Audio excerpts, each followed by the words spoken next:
Good evening, you're watching Rajya Sabha TV. I'm Tina Jha with News Tonight. Before we begin the bulletin, Rajya Sabha TV appeals to all its viewers to stay safe from the COVID-19 pandemic. Wear face masks, wash hands and face regularly, and maintain physical distancing while stepping outside. Remember, these simple precautions are all that it takes to defeat the pandemic.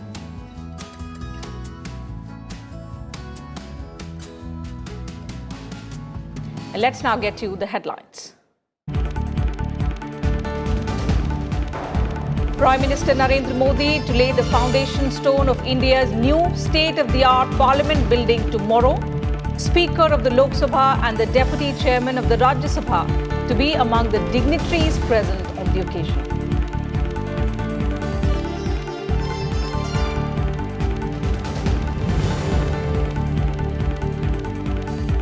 Union Cabinet approves the Atmanirbhar Bharat Rozgar Yojana. Government also okays proposal to set up Wi-Fi networks across the country and optical fibre cable connectivity project for Kochi and Lakshadweep Islands.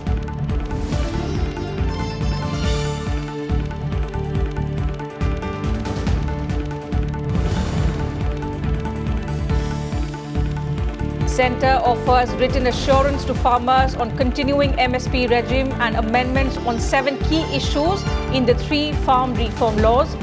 Opposition party delegation meets President Ramnath Kovind on the farmers' protest.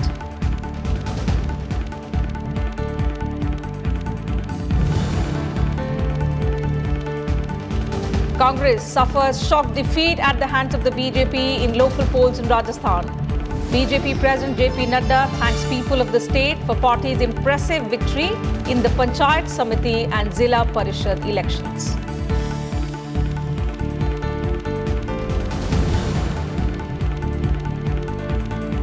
And diplomats from 64 countries get a first-hand look at the progress of the COVID-19 vaccine in India.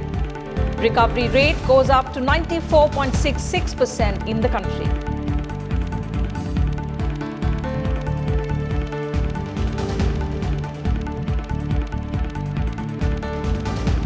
Prime Minister Narendra Modi will lay the foundation stone of the new parliament building at Sansad Marg in New Delhi on Thursday.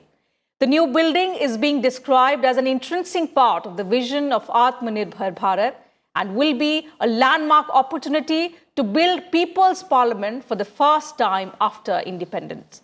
The government says the new parliament building will match the needs and aspirations of New India in the 75th anniversary of independence in the year 2022.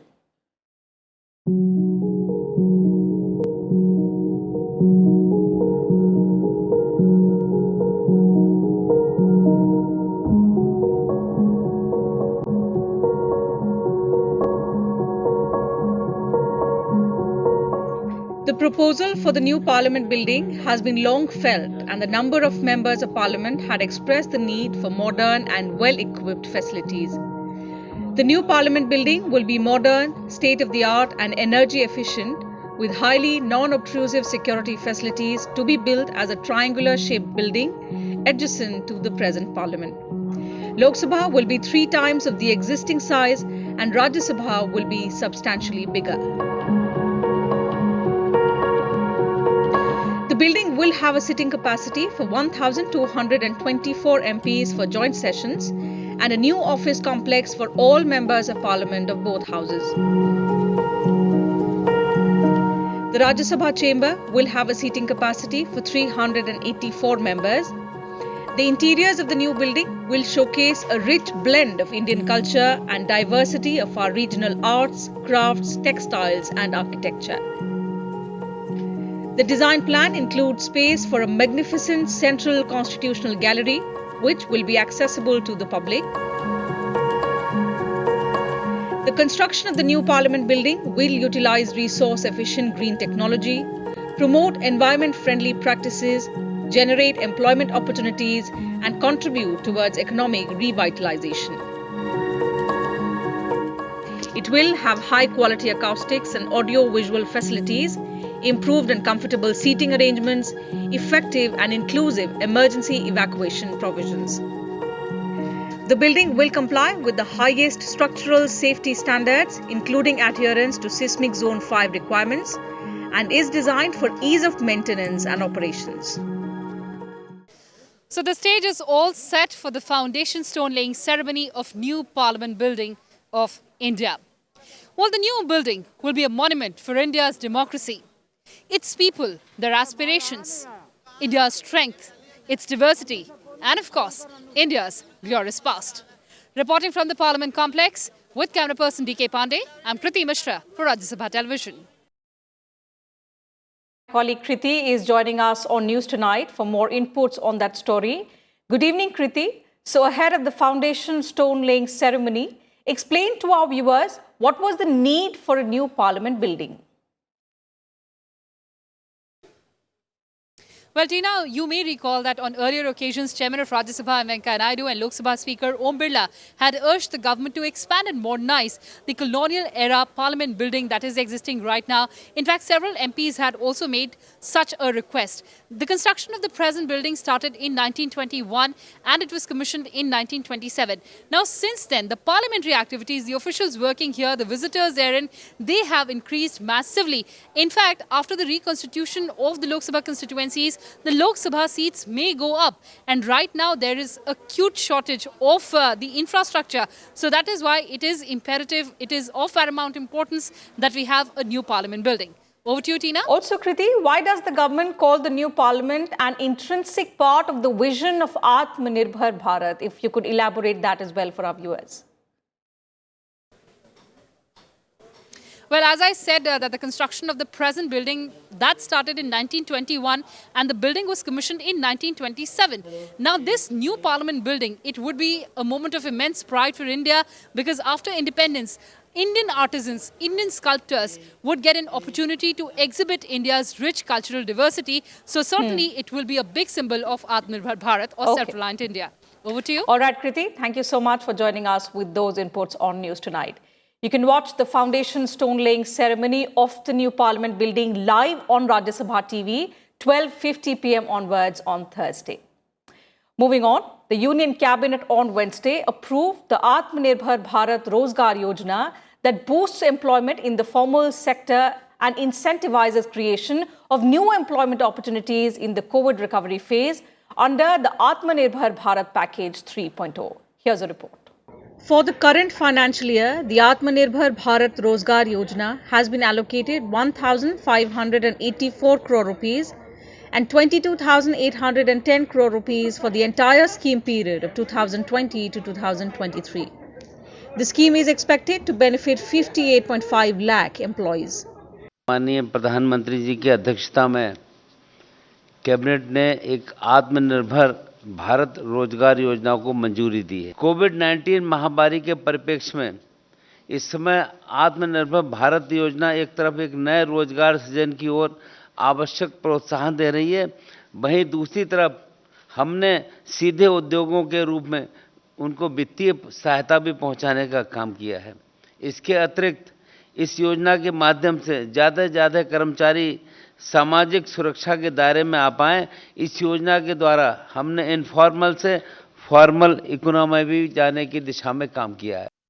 The cabinet also approved the Universal Service Obligation Fund scheme for providing mobile coverage in Arunachal Pradesh and 2 districts of Assam under the Comprehensive Telecom Development Plan for the Northeastern region.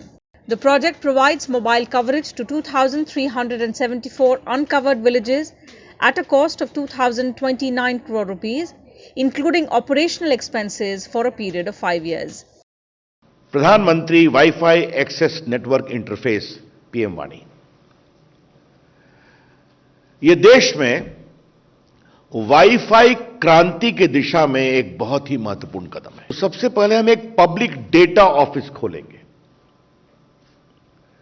ये public data office के लिए न कोई licence है, न कोई registration है, न कोई फी है। दूसरा है पब्लिक डेटा ऑफिस एग्रीगेटर और तीसरा है ऐप प्रोवाइडर। तो वहां कनेक्टिविटी की बात हमेशा आती थी, तो आज ये हमने प्रस्तावित किया है। 1000 दिन में इसको पूरा करेंगे और इसमें बिल्कुल सेफ, सिक्योर बीएसएनएल के द्वारा जैसे वहां उसको इंप्लीमेंट किया था, यहां भी इंप्लीमेंट करेंगे। Further, the Cabinet approved the provision of submarine optical fiber cable connectivity between mainland Kochi and Lakshadweep Islands. It's called the KLI project. The project sets up a direct communication link through a dedicated submarine optical fiber cable between Kochi and 11 islands of Lakshadweep. Also approved by the Union Cabinet was setting up the public Wi-Fi networks by public data office aggregators to provide public Wi-Fi service through public data offices without any license fee.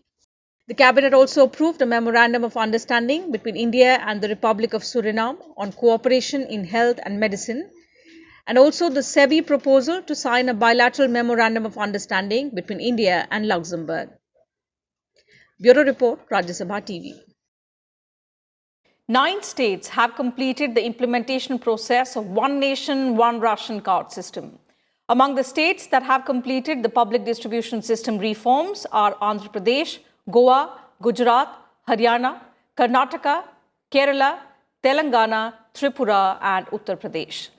Additional borrowing permission of 23,523 crore rupees has been issued to these states on completion of reforms.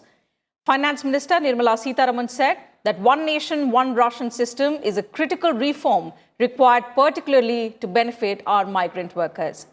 The system will ensure that the beneficiaries, especially the migrant workers, get ration from any fair price shop across the country.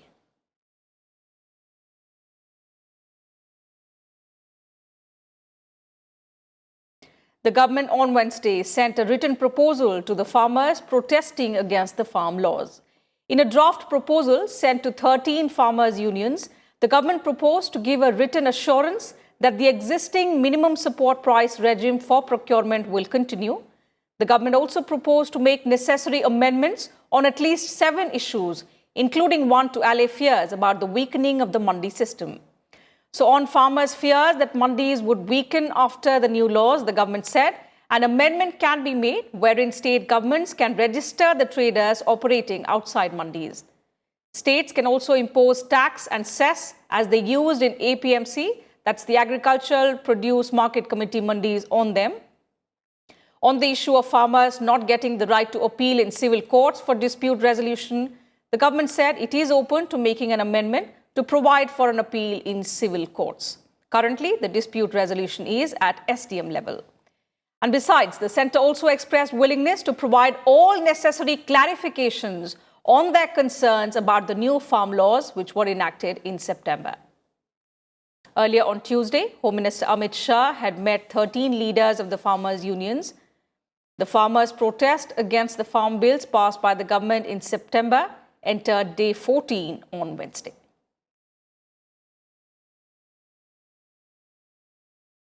And a 5-member delegation of opposition leaders met President Ramnath Kovind on Wednesday over the farmers' protest issue. Leaders of the opposition parties requested the president to intervene in the matter. The delegation included Congress leader Rahul Gandhi, NCP chief Sharad Pawar, CPIM General Secretary Sitaram Yechuri, CPI General Secretary D. Raja, and DMK leader TKS Ilangovan.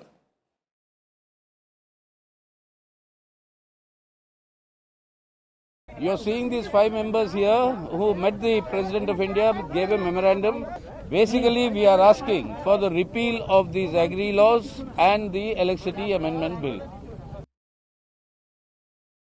BJP President JP Nadda is on a 2-day visit to West Bengal. He will participate in various programs to strengthen the party's base in the state. JP Nadda virtually inaugurated BJP's election office in Kolkata and various other party offices in 9 districts of the state. He also launched the Greh Sampark Abhiyan as part of the party's Aar Noi Anyay, which is No More Injustice campaign. The BJP president also met representatives from slum communities and discussed various issues concerning them. लोग Bharatiya Janata party के साथ हैं, लोग मोदी जी के साथ हैं, लोग आशीर्वाद देना चाहते हैं। यहाँ वेस्ट बंगाल में 4 से 40 पहुंच गए, अब अंतिम छलांग लगानी बाकी है और वह हम 2021 में आप लोगों के आशीर्वाद से लगाएंगे। यहाँ ममता जी की सरकार को उखाड़ फेंकेंगे और कमल खिलाएंगे इस बात को। And the BJP on Wednesday claimed a major victory in Rajasthan, with the ruling Congress party losing in most of the 21 districts that saw local body elections. The BJP won 13 of the 21 Zilla Parishads, while the Congress got only 5. Out of the 635 seats, the BJP won 353, while the Congress got 252. RLP got 10 seats and CPIM bagged 2 seats, while 18 seats have been won by independent candidates. At the Panchayat Samitis level, the BJP got a clear majority in 93 of the 222 Panchayat Samitis, while the Congress got majority in 81. The BJP bagged 1,989 of the 4,371 Panchayat Samiti seats, while the Congress won 1,852. The CPIM got 26 seats, the RLP 6, and the Bahujan Samaj Party 5. Independent candidates won 439 Panchayat Samiti seats. Polling for the Panchayat elections was held on November 23rd, November 27th, the 1st of December and also the 5th. तो आज फिर से मैं बताना चाहूंगा कि जिस तरह से Rajasthan, Arunachal, Farmers' mandate, Union Minister Prakash Javadekar said, it indicates that crores of people living in rural areas are in favor of agricultural reforms brought in by the NDA government. Rajasthan में जिला परिषद और पंचायत समिति के चुनाव में भारतीय जनता पार्टी को अप्रत्याशित जीत मिली है। 2.5 करोड़ वोटर में किसान, सभी किसान ही ग्रामीण इलाकों के ही थे, तो सारे किसानों ने वोट दिया है। इसका मतलब है कि किसान करोड़ों के संख्या में राजस्थान में कृषि सुधार के पक्ष में है। BJP President JP Nadda asserted that this victory symbolizes the trust of poor, farmers and the laborers in Prime Minister Narendra Modi's leadership. In a Twitter message, JP Nadda thanked women voters, farmers and other rural voters in the Congress-ruled state for putting faith in the BJP.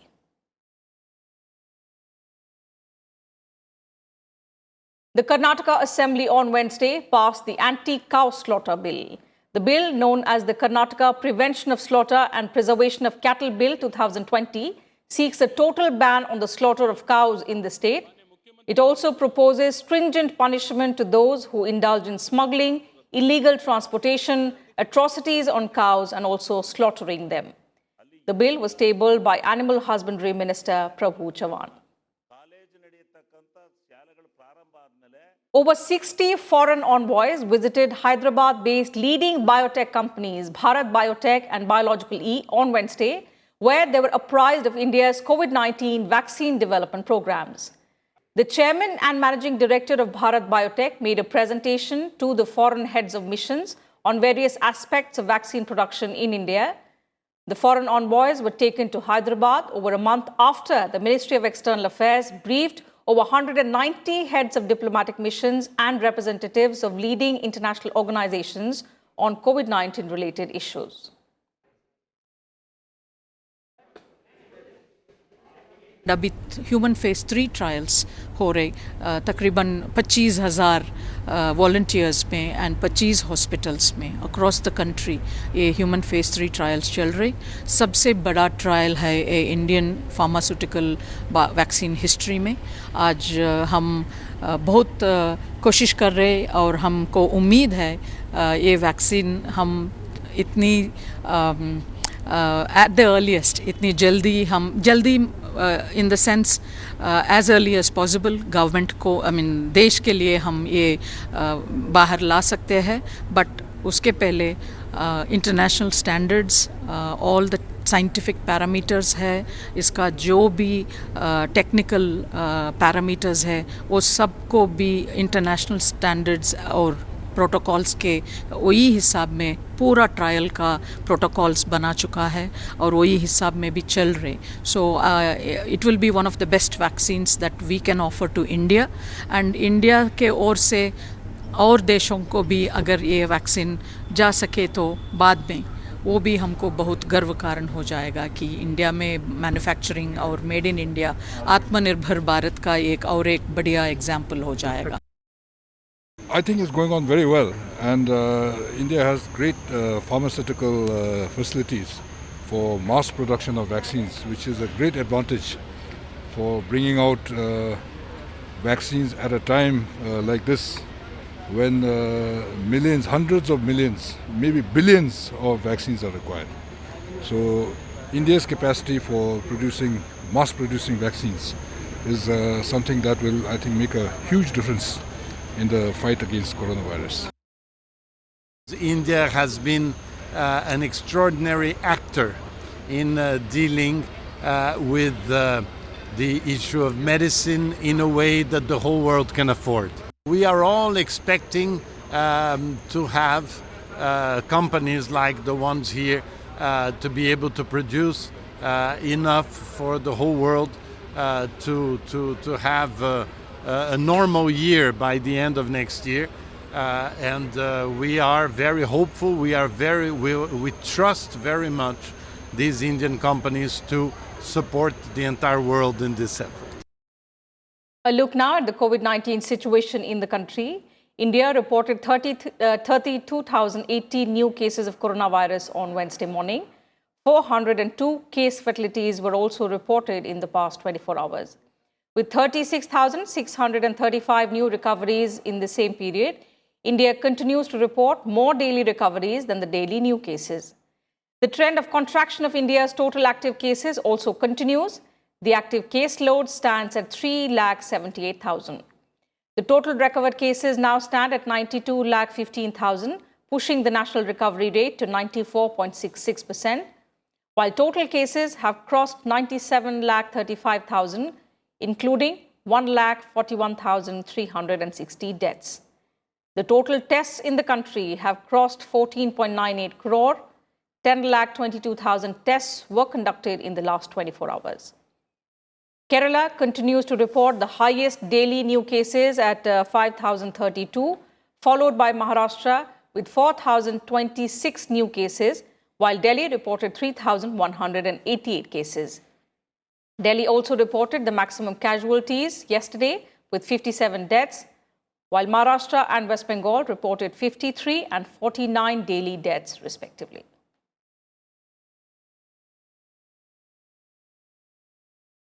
External Affairs Minister S. Jaishankar has said that India is in the most difficult phase with China in the last 30 to 40 years. He was speaking at a webinar organized by the Lowy Institute, which is an Australian think tank, referring to the 15 June Galwan Valley clash in eastern Ladakh, in which 20 Indian soldiers were killed. As Jaishankar said, the incident completely changed national sentiment. The External Affairs Minister also said that the two sides should now focus on rebuilding their ties. He further added that the relations between India and the United States are currently at its best.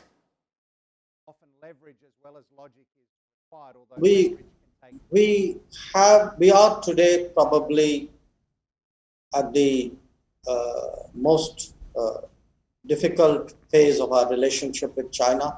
Certainly in the last 30 to 40 years, you could argue even more.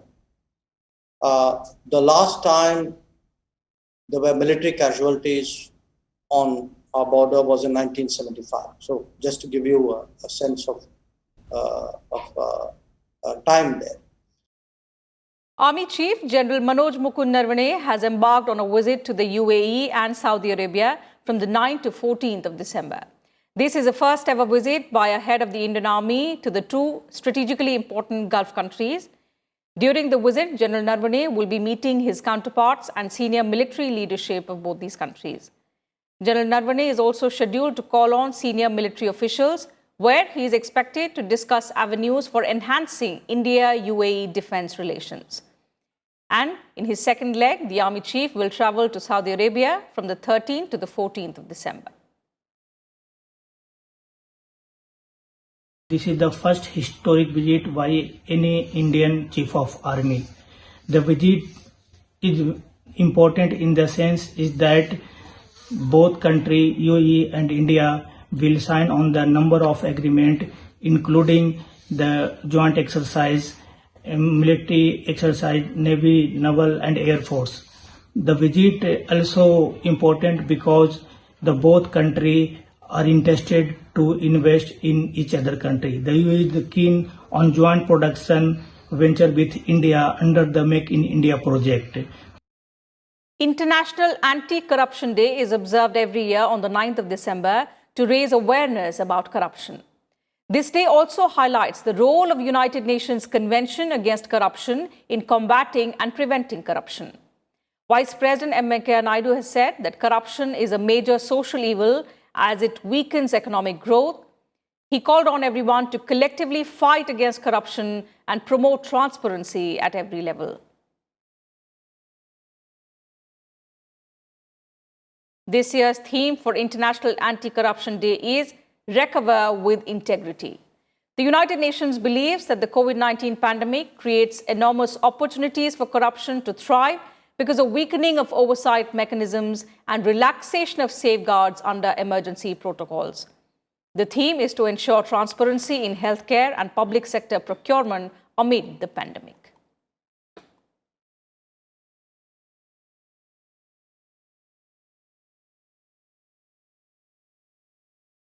And that's it from us in this bulletin. But before we leave, we once again appeal to all our viewers to stay safe from the COVID-19 pandemic. Wear face masks, wash hands and face regularly, and maintain physical distancing while stepping outside. Remember, these simple precautions are all that it takes to defeat the pandemic. Good night, and thank you very much for your time.